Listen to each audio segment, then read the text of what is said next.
I earned my degree online at Arizona State University. I chose to get my degree at ASU because I knew that I'd get a quality education, they were recognized for excellence, and that I would be prepared for the workforce upon graduating. To be associated with ASU, both as a student and alum, it makes me extremely proud, and having experienced the program, I know now that I'm set up for success. Learn more at asuonline.asu.edu. Welcome into another edition of the James Boyd Podcast. I, of course, am James Boyd, joined by my editor, Jim Aiello. And Jim, it feels like a weekly routine at this point. The Colts won a game. They're still undefeated. Daniel Jones is playing amazing. JT is the best running back in the league. And the Colts are going to Super Bowl. Yeah. Analysis. There you go. No, I mean, that's it. I mean, we can close up the pod there. It's nice talking to you guys. No, I mean, it feels like the old Peyton Manning years, man, where they just rattle off 10, 12, 13 wins a year. Just wait till the playoffs before it gets serious because we know what they're going to do, you know? So you and I were talking yesterday, and we'll get into a bunch of stuff. Obviously, we'll get into how they dismantled the Titans and Kenny Moore and the big test coming up with the Rams. But I kind of, like, the only chink in the armor you could come up with, I think, if you're coming at the Colts right now, is that it's the quality of opponent, right? It's like the quality of foe. And it's they beat an 0-3 Miami team, now an 0-3 Titans team, and a Denver team that doesn't look quite as good as everyone thought they were going to be. They're 1-2. So leave it to Jim to just be so negative to start this podcast. Well, let me start. I was coming around. Negative. I was setting up a point. So yes, their opponents are 1-8. However, James, I was going to say that this is what you're supposed to do to bad teams, right? Like, they're not just like eking out wins. This isn't like this is the only example that pops in my brain. It's a bad one, but like the Chiefs were like eking out one-score wins last year, even against bad teams, the Raiders and a bunch of bad teams that they were kind of barely getting by against. This is the Colts taking inferior teams and telling them you don't belong in the same field as us. Pretty much by the end of the first half. Like that's what they did to Miami. That is what they did to Tennessee yesterday. And obviously Denver was a better quality of opponent and that game was closer, but they found a way to win. Luck or whatever else is involved. But they're 3-0. And I think as the headline you had on your story last night said, like, I think people are just running out of reasons to doubt them right now. Like, we'll see what happens against the Rams. I'm sure we'll get into all that. But like, I think anybody that wants to doubt them is running out of reasons right now. What do you think? Absolutely. And I think the feeling within the locker room just feels different too. Talking to a lot of the veterans after yesterday's win, this is a new feeling for them. But in a way, they're like, you know what? This is what we always thought we were capable of. And to the Colts' credit, we've been saying, or asking rather, how close are they, or how far away are they really? And through 3 weeks, it feels like they were closer than not. But the biggest issue was the quarterback.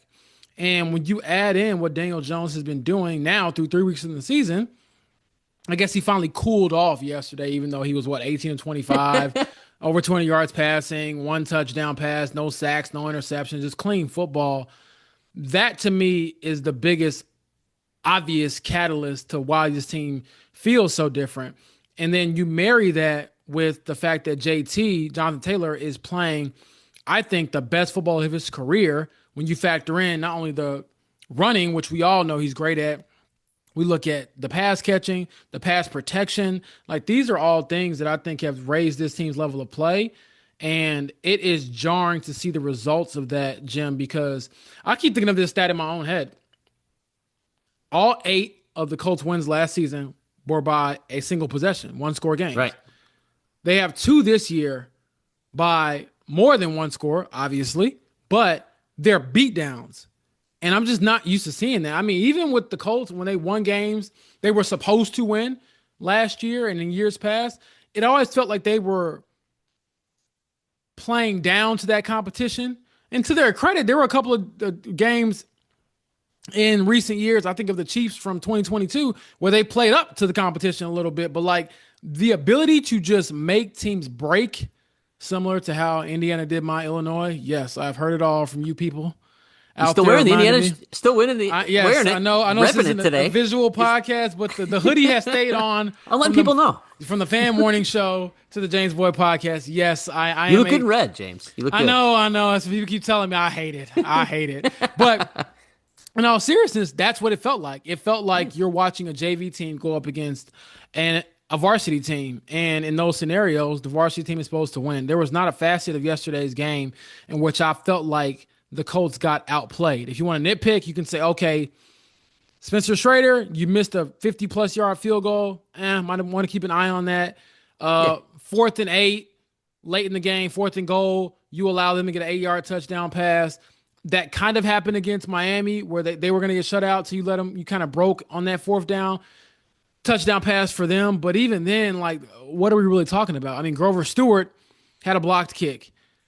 Rigoberto Sanchez finally punted. They've only punted once in 3 games. Daniel Jones, again, he didn't have multiple touchdown passes yesterday, but he still had so many great throws, to multiple receivers. And then, like I said, JT led the way. And that's kind of where I want to start.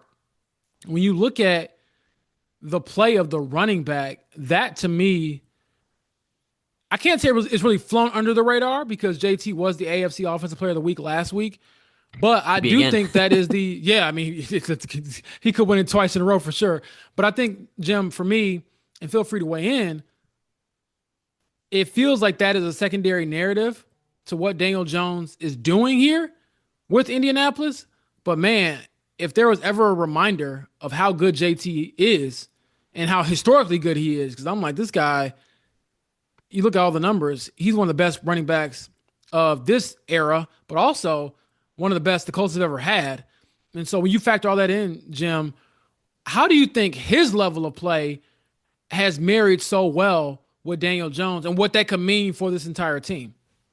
Not to spoil something you got coming later this week, but like we are seeing Jonathan Taylor kind of become the complete package. I think he was already in the conversation for best pure running backs in the NFL. Like the guys, you used to hear that about like Nick Chubb, right? Like he wasn't a great pass catcher, probably fine pass blocker, but like just pure running backs, like reading holes and making guys miss in the hole and breaking tackles, and all that stuff. Like Taylor's already in that conversation.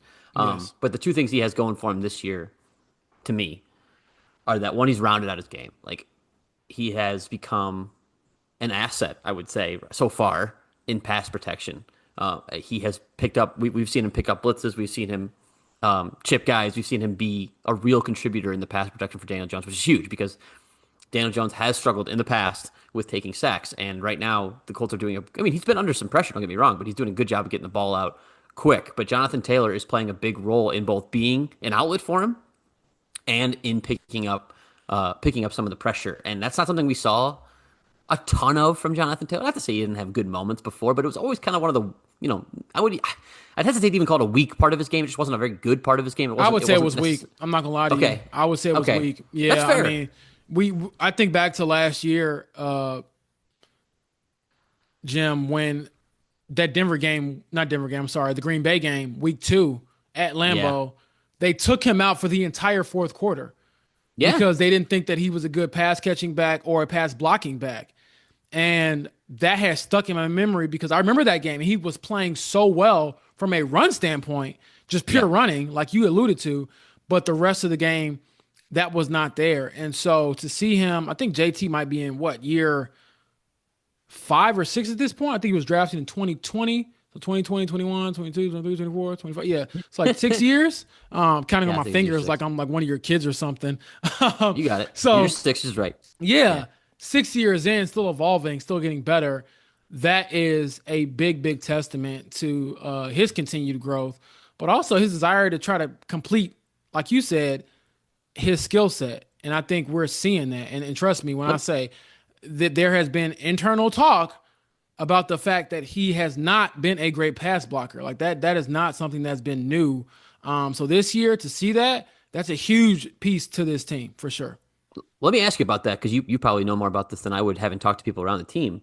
Do you attribute that step up? Can you give credit to Daniel Jones for that? We talk a lot about hearing Daniel Jones getting the team in the right place, getting him in the right play. Like, is he perhaps doing a better job of essentially telling Jonathan Taylor where he needs to be in pass protection? I do think that is to a degree true. Yes. And again, not to spoil too much, I have a piece coming later this week about Daniel Jones and just some of the stuff I think that we hear is like, oh, he's the first guy in, last guy to leave. It's more revealing of what his hard work actually looks like. And I'm curious to, ask more questions about it, dive more into it, and kind of lay it out there for you all. Like, hey, here's why it's worked. And I know we did the film breakdown last week with Ted Wynn. Shout out to Ted Wynn. If you haven't read that piece, go check Yeah, that go out. read that. It explains in detail, like X's and O's, why it's working. But I do think that, when it comes to cadence, when it comes to pre-snap motions, when it comes to just pre-snap alignment, all the nerdy things that you don't necessarily think of as an average football fan, that's the stuff that Daniel Jones, from what I've heard, really, really excels at and really like obsesses over. To the point where, you got players saying, look, man, I can be doing anything on God's green earth, but if I'm in that facility and I walk past Daniel Jones, he's probably gonna have something to say to me about some look he's expecting, what they're gonna do. And I think that is helpful. It's very helpful. And I don't think it's necessarily like the entire reason, because I do want to give credit to JT for, taking upon himself to ultimately make the plays. But yeah, I don't think it's like necessarily a coincidence, Jim. I think that there's certainly some correlation there between the guy getting you into your plays, getting into your actions, and the execution level, not only from JT, but from really their entire front. I mean, through 3 games, Daniel Jones has been sacked twice. That's remarkable. No, I not only that, but they're opening up hole. Like everybody wants to talk about Tyler Warren picking up a block on that ISO run by Jonathan Taylor, which great job. But like 2 things: one, Jonathan Taylor made like 6 guys miss on that play. Like it was good for Tyler Warren on that. He did what he was supposed to do. But also the holes are consistent, man. I guess that I was going to pull up some of the yards before contact numbers, but he's having they're having a great year. They're having a great year protecting Daniel Jones and opening up holes for Jonathan Taylor. And you highlighted this in your other story last week, which is it's kind of, again, it's everyone wants to talk about Daniel Jones, and I get why, and it makes total sense. But the underrated part of this is that it's all the little pieces that they put around it are working. The Matt Gonzalez part of it, the Taylor Boderlini part of it, the fact that they brought back Braden Smith after obviously everything he went through. Like, Yeah. I think some people take that as a given that that every team would have just brought him back and stayed with him and trusted him and all that stuff. I don't think that's true. I think other teams might have said like, "Hey, we wish you the best. I'm sorry you're dealing with what you're dealing with, but like, we're moving on." Like Colts didn't do that. Colts decided to stand by Braden Smith. They deserve credit for that, and they deserve credit for trusting their system, Tony Sperano Jr., and developing some of these younger offensive linemen. And it's all working in cohesion. I think when you see teams that are scoring, well, shit, they've scored 100 points, 103 points in their first 3 games. As I tweeted out at one point, like no Peyton Manning team ever did that. They got to 101, but this is the most prolific offense the Indianapolis era Colts have ever had. So when that's happening, yes, everything is working in like perfect harmony right now, and it's everyone's helping each other. The other thing I was going to say, going for Jonathan Taylor, was I think a lot of us thought maybe the running back. Okay, I shouldn't say a lot of us. I thought that the running back might take a step back. The running game might take a step back without Anthony Richardson in there, because when you do a lot of those zone read options, Right. you don't have to respect Daniel Jones quite as much as you have to respect Anthony Right. Richardson as a runner. Anthony Richardson, I think Daniel Jones would tell you Anthony Richardson is more likely to pull on those and take it himself, and and is better at it than Daniel Jones is.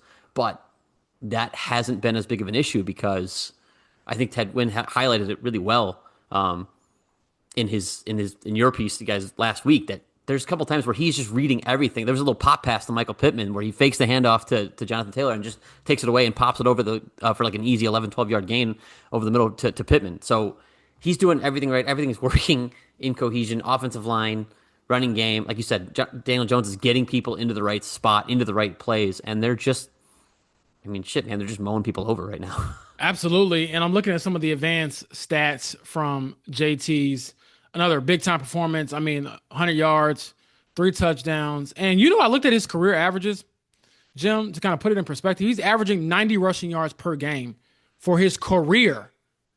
And he's 6 years in. Like, that is remarkable. I'm like, wait a second. That is what? And I think for his career, he's averaging something like maybe 4.9 yards a carry. So basically, every time you hand the ball to Jonathan Taylor, you're guaranteed to get second and short or second and manageable. Like, it's incredible stuff. And we were having this conversation earlier on the radio. Like, if he keeps this up for another 3, 4 years, man, which is still a big if, because it's running back position. Who knows if he'll still be in Indianapolis after his contract is up? But right now, the way he's playing, the money that they paid him already looks like it's great investment. You know, where is he going to stack up when it comes to a Hall of Fame type of career, or obviously Ring of Honor type of career for the Colts? I think he's already there, quite frankly, when it comes to that honor. But I mean, this is stuff you don't see every day. And then just going back to that run, because I don't want to dismiss that. And I get that it was, in my opinion, to be honest, Jim, this isn't discrediting the run itself at all. But like at that point, that was like window dressing, because I didn't expect the Titans to come back and win that game. I think they were really in it after the pick six from Kenny Moore to start the game off. That was, basically setting the tone. I think they went up 17-3. It was rough. But that run, that was one where you get the really high level athletes, like his teammates, who have done amazing things of their own. I mean, even a guy like Zaire Franklin, this is a dude who has a 38-inch vertical. He's a linebacker. Like, he's a freak athlete himself. And he is raving about that run. You got other guys in the locker room kind of teasing JT, like, yo, man, can you give me some of those powers? Can you teach me how to do this? You got Drew Ogletree, hyping him up as they're like getting dressed to go get on the bus.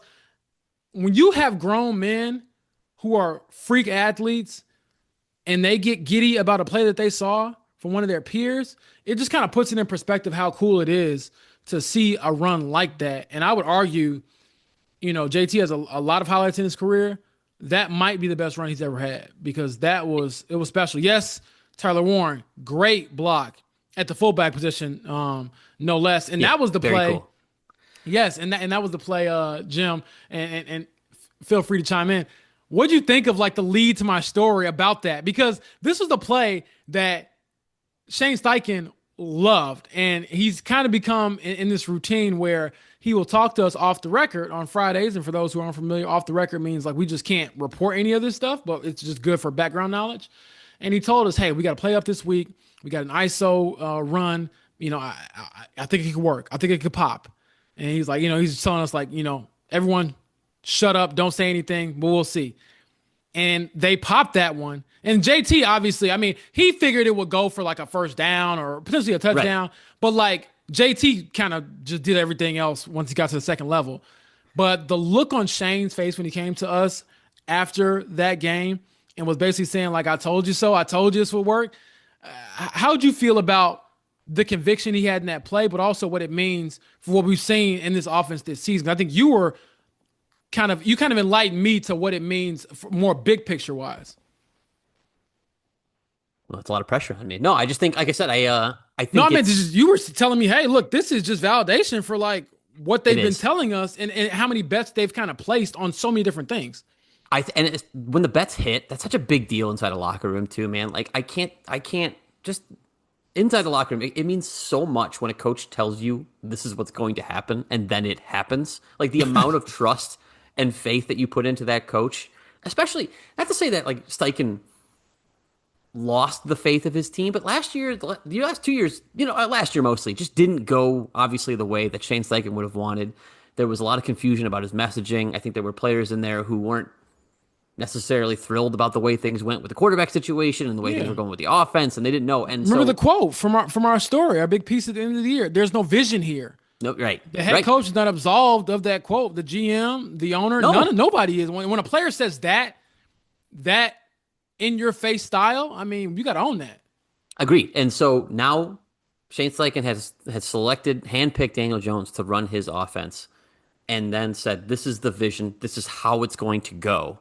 And then to do that, to just straight dominate two teams, and then again put up almost 30 points against a good Denver team, like that just instills so much confidence in players on game days to be like, oh, he says this play is going to pop. He's probably right. He's been right all season, right? And you just run it with a little bit more conviction, or you have that little more trust or faith in that play. Or hey, if you're Jonathan Taylor and Shane Steichen says, man, if you just pick up this pass block, like if you just pick up that blitz right here, Daniel Jones is going to hit Alec Pierce for a 50-yard bomb. Like you just got to do your job and it'll be fine. And bam, it happens. And so when Shane, I think that's probably the most fun a coach gets to have. I remember talking to Nick Sirianni about this one time. When he was the offensive coordinator for the Colts.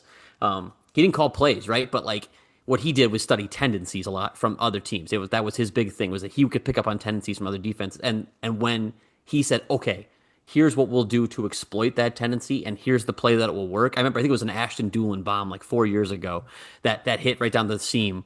Sirianni was losing his mind because he called it. He said, this is going to be the hole in the defense. This is how we're going to beat it. And then they beat it. And it meant the world to him, and it meant the world to Frank Reich at the time, because he was able to say, yeah, my OC like called this out, and now the players have faith in the way what he's calling out. And so again, that's all to say that when Steichen says this is the play that's going to pop, this is how it's going to work.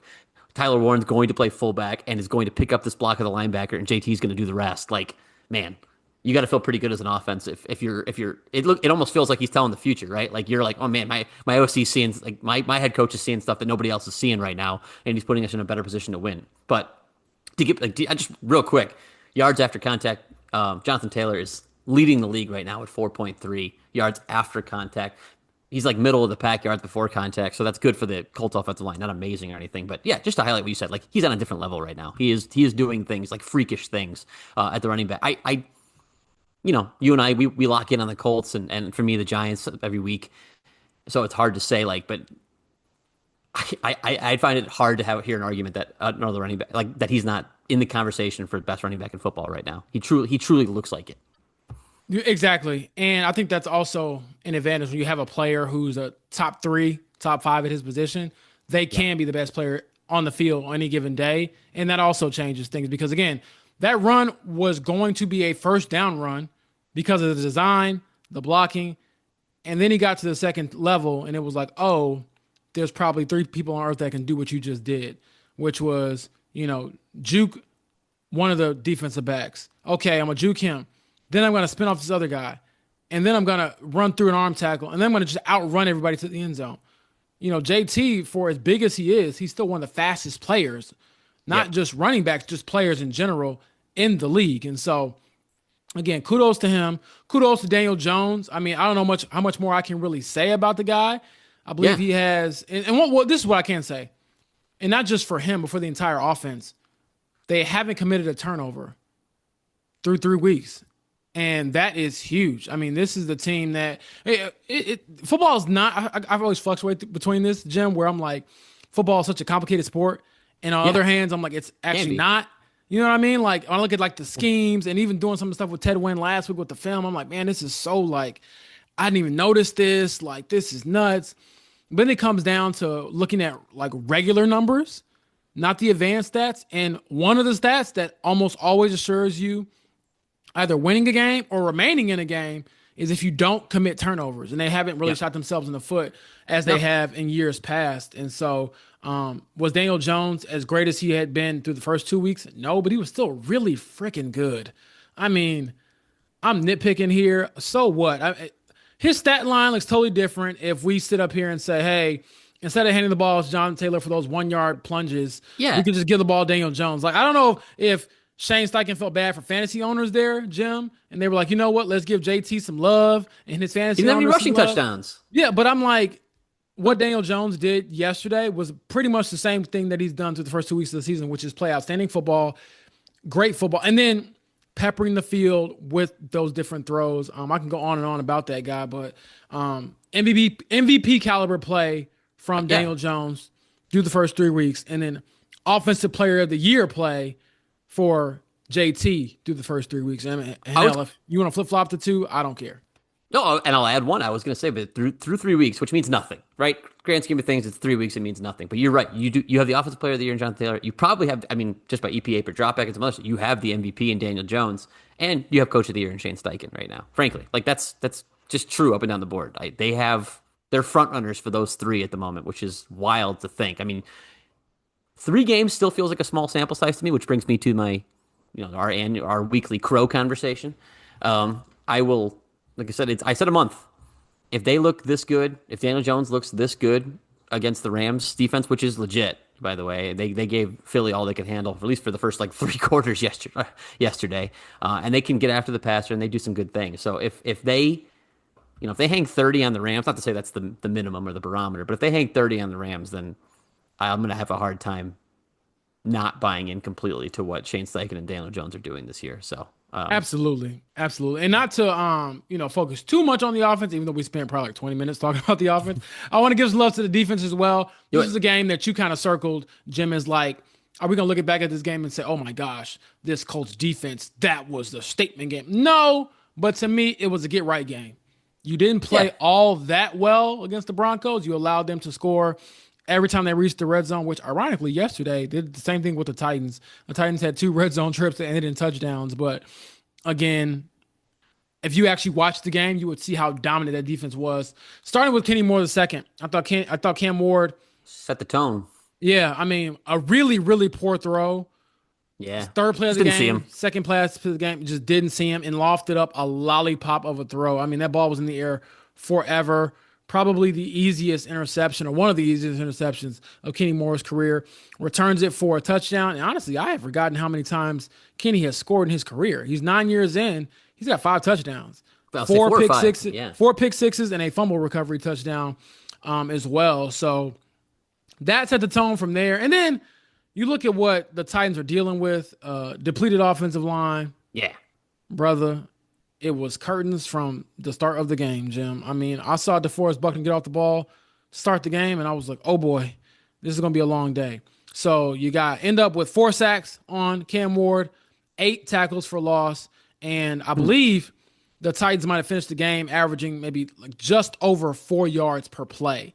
So Oh, per play. not Yeah. not a very good offensive day for them at all, which again, Jim, is expected. Like if you're going to be Right. a good defense, this is what you're supposed to do against not only a bad team, but a rookie quarterback. And so I thought Lou Anarumo and company got it done and did so in dominant fashion. There was never a time where I thought that the Titans were ever really in this game. I mean, besides just starting the game itself, it was pretty quickly established that, oh, you're way out of your league when it comes to execution, talent, and all the above. I think Cam Ward actually has a little bit of talent, a lot of bit of talent, actually. Some of his throws were very impressive. But Jim, he can't block for himself and he can't catch for himself either. So it was a long day for those guys. What'd you think of, again, the get right game for this Colts defense? And again, the ability to take the ball away because we can look at some of their numbers, which still aren't all that great in some areas, but having the best turnover or one of the best turnover differentials in the NFL certainly helps. I I'll start with Cam Ward. I know nobody logged on here to listen to Tennessee Titans quarterback analysis, but kick and play, man. I think he's gonna be something. I'm agree. not saying he's gonna be like special or a star or anything, but he's if the Titans don't ruin him like the Texans are trying to ruin CJ Stroud, he's gonna be fun to watch for a long time. I mean, some of the arm angle stuff that he does, some of the way he honestly, I know he took 4 sacks, but I think he does a pretty decent job of navigating all the pressure he seems to be under some of the times. And bad pick, no doubt about it. I mean, he was the first quarter. I think you had mentioned he was the first quarterback to get through his first 2 games without throwing an interception. First number one Yeah, pick. I first think. number one pick in the common draft Right. era. So, I mean, that's like 50 years, 50 plus years, honestly, to So not have that happen. And for that to be your first pick, I was like, yep, that's your welcome to the league moment. it's tough. Like I said, it was a tough. I think he thought he had the underneath option, and Kenny baited him into it almost. So that was that veteran play by Kenny Moore. But yeah, I'm a fan of Cam Ward. I think he'll make it harder the next game. They did a really great job bottling up Tony Pollard. I think Tony Pollard's like popped the first couple of games. He's looked really good. He was in the Yeah. top 5 leading rushers going into the game, and he ran for 45 yards, 2.8 yards per carry. They really did a good job of shutting him down. You also got some, like productivity on the pass rush from guys that you don't necessarily are expecting to get all your sacks. Taekwon Lewis got 2, Neville Gallimore got 1. Like obviously they weren't the only guys getting pressures. Yeah, but and they did Quiddy got really- one, so those are your 4. Yeah, honestly, you saying that out loud, yeah, like these weren't your headliners. I mean, Latu was That's what back I in the mean. lineup, Yeah. and Right. that wasn't him. Yeah, wow, I didn't realize Taekwon had 2. Yeah, big game. Type 1 had, yeah, at least that's what the game book says. Maybe, again, and sometimes you benefit from getting somebody passing off to you too, but it's just, it's good to see that the idea, the plan behind the Colts defense, at least on the pass rush, is waves, right? Like they have some guys who could become stars, Latu being the number 1 guy, but like the Exactly. idea was, hey, we're going to send waves at people, constant pressure, and take advantage of this bad offensive line. And that's what they did. I mean, again, there's not a lot more to say. I do think you'd like to see them lock down a little bit more. But I don't know. I'm not getting too mad about 20 points on the road, even if it is against Tennessee. So I hate to keep spinning it forward, but show me what you got against the Rams. That offensive line's a little bit banged up too, but Puka Nacua, Devontae Adams are excellent. Matthew Stafford, I think, is healthy for now, so he should be ready to go. Sean McVay is one of the best schemers in the NFL. It should be fun. Him versus Lou Anarumo. I'm really looking forward to it. I think it's gonna be the first like real test for this defense. Miami clearly, I mean, they showed a little something on Thursday night against Buffalo, but I just don't think it's the gimmick seems to almost run its course there in Miami. Denver did some okay things too, but this is like the first like, hey, this is like a top 10 offense. We got to respect that and really see if like what we can do against it. So I'm looking forward to it. Obviously, it's going to be a challenge because they're banged up at DB. And you can get into the news a little bit here, but it doesn't look like they're going to have Kenny Moore for that game against the Rams. Yeah, so Kenny Moore left yesterday's game against the Titans with a calf injury. Didn't really look all too thrilled like most players would, obviously, if they're injured, leaving the field. And from what I understand, the Colts are still trying to evaluate all their options, but the expectation is that he will most likely miss some time.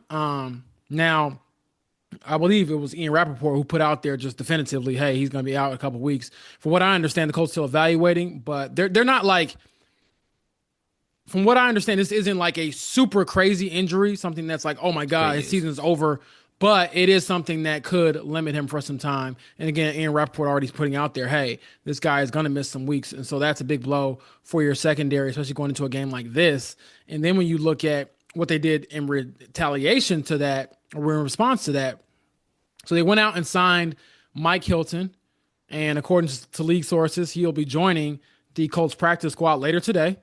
And I do have to think, Jim, is that with the idea of potentially moving him up. Now, I don't know how feasible that is. I do know he has an extensive background playing with Lou Anarumo, knows his system, but he also hasn't played football in a while. So I'm like, I don't know if you want to just, hey, what have you been up to? Get you off the couch, throw you in the fire. I mean, they kind of did that with Xavier Howard, but even he had like more of a ramp up period for this team. But just kind of giving you some context there. This is the guy, Mike Hilton, who has 13 career interceptions, 56 starts. So he's a veteran guy, 31 years old. He knows how to play football, and he's done it at a fairly high level. And also, again, spent the last 4 years in Cincinnati under Lou Anarumo. So if anybody knows that defense and that you kind of want to plug and play, he would be that guy. So that would be a challenge. Obviously, and to an extent, you're probably thinking, man, I just want to see the secondary be whole because you haven't really had that through the first 2 weeks of the season. You had Javarius Ward out last week. And so, the idea or the possibility of Kenny Moore also being out is a big blow when you're going up against, again, one of the best. I think Matthew Stafford is probably one of the most underrated quarterbacks ever. I think he's one of the best quarterbacks ever. Maybe that resume looks a little bit different. He wasn't playing in Detroit all those years, but he's still very, very good. And kind of like the dying breed when it comes to like the immobile quarterback. He's not going to run a lot, but boy, he is going to dart that ball over the field. So the Colts defense will certainly get tested in that regard. And then they have two number one receivers in Devontae Adams and Puka Nacua. Like both of those guys are studs and stars. We know what Devontae Adams has done, potentially a Hall of Fame type of player. And then Puka Nacua, all he's done is replace Cooper Kupp and become one of the best wide receivers in the league. So it'll be a huge test.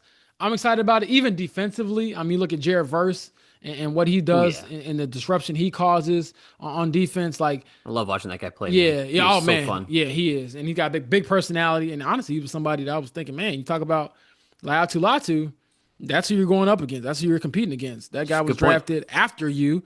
And Ballard told us that you were the best defensive end in the draft.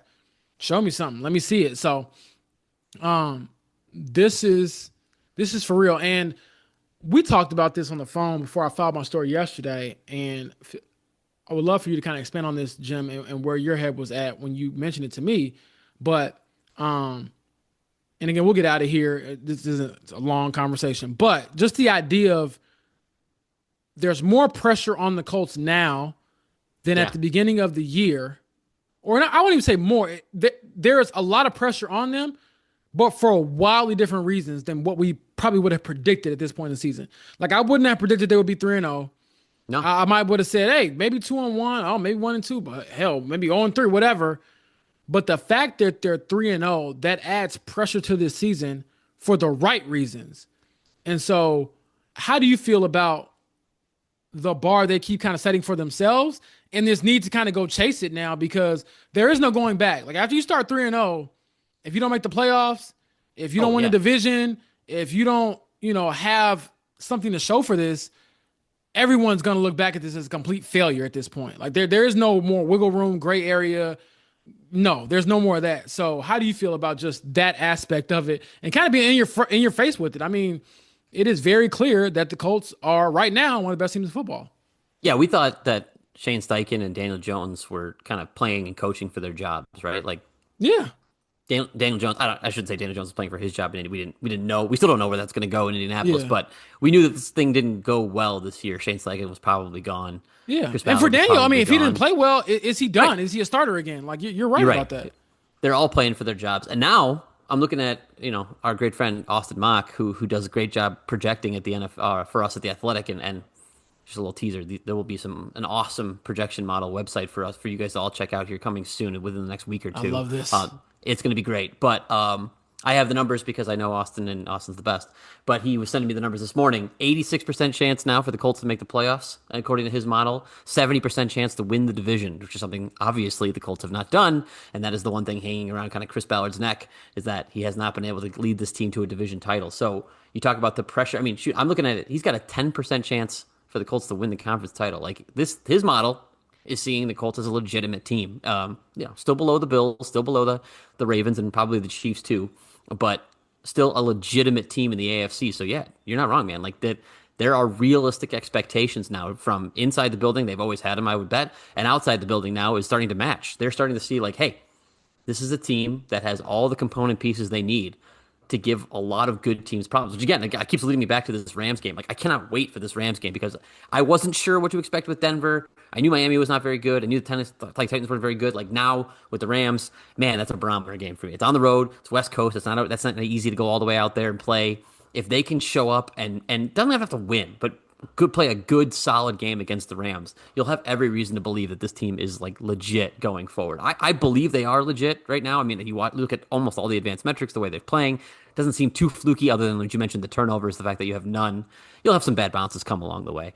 But I guess I think that the pressure has been ratcheted up in the best way possible. I think that's the way you phrase it in your story. It's the best way possible. Like this is the kind of pressure that you want. I think Anthony Richardson used to talk about all the time. Like if you don't like pressure, this kind of pressure is what you want. This is what you play for. This is why you're doing what you do. So, yeah, the Colts are fun again.